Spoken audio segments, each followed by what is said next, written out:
सध्या कडक उष्णतेमुळे आपल्याला जसं गार पाण्याची आवश्यकता आपल्या शरीराला भासते तशीच आपल्या कोंबड्यांच्याही शरीरासाठी गार पाण्याची आवश्यकता असते आणि ते गार पाणी प्लास्टिकच्या भांड्यात होत नाही, ते गरम होतं, तापतं. त्यासाठीच आम्ही बांबूपासून जुगाडू पाण्याचं आणि खाद्याचं भांडं तयार केले, तुम्हाला दाखवतो या.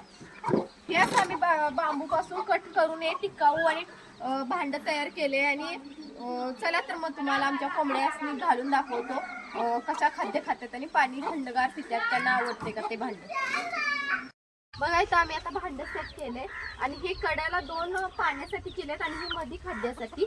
चला तर मग पाणी घालून दाखवते. हे असं भरलं त्यात पाणी साठून राहतं आणि थंड राहतं पाणी.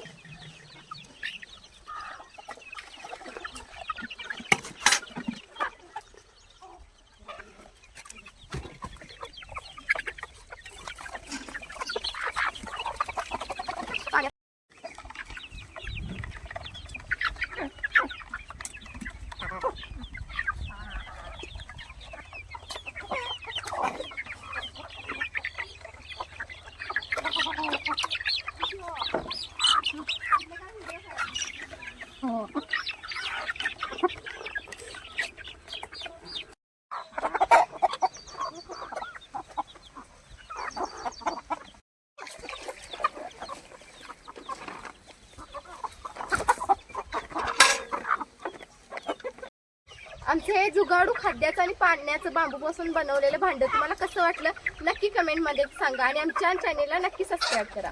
धन्यवाद.